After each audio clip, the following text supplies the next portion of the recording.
Reconciliation statement के problems में check issued but not yet cleared ये एक बहुत कॉमन सवाल होता है बच्चों. Let us quickly understand this with the help of an example. In this example, balance as per cash book is 9,000 and check of rupees 5,000 has been issued but not yet cleared. तो ऐसे scenario में हम क्या करेंगे? तो always remember, हमारा यहाँ पे स्टार्टिंग पॉइंट है बच्चों जो हमें दिया गया है, that is balance as per cash book. अगर starting point balance as per cash book है तो हमारा टारगेट बुक कौन सा है? हमारा टारगेट बुक है बैलेंस एज पर पासबुक. बढ़ते हैं हमारे बैंक रिकंसिलिएशन स्टेटमेंट के फॉर्मेट की ओर.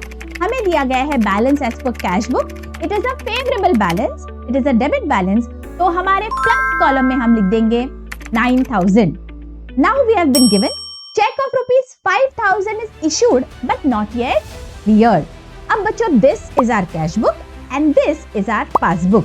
जैसे ही चेक इशू होता है सबसे पहले इफेक्ट आता है हमारे कैश बुक में. कैश बुक में हम माइनस कर देंगे. तो 5,000 से ये बैलेंस कम हो गया. पासबुक में बच्चों एंट्री पास होगी जब ये चेक क्लियर हो जाएगा. तो राइट नाउ पासबुक में कोई इफेक्ट नहीं आया है.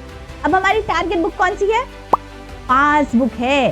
तो टारगेट तक पहुंचने के लिए हमें ये जो बैलेंस है इसे बढ़ाना पड़ेगा, right? So we have to add 5,000 in our bank reconciliation statement. तो यहाँ पे BRS में हम लिख देंगे check issued but not yet cleared in the plus column 5,000. तो फाइनल बैलेंस आ जाता है बच्चों 14,000. That is credit balance as per passbook. Quiz time. अगर हमें दिया जाता है that balance as per passbook is 15,000 and check of rupees 2,000 has been issued but not yet cleared. तो हम प्लस करेंगे या माइनस करेंगे? Let me know in the comment section.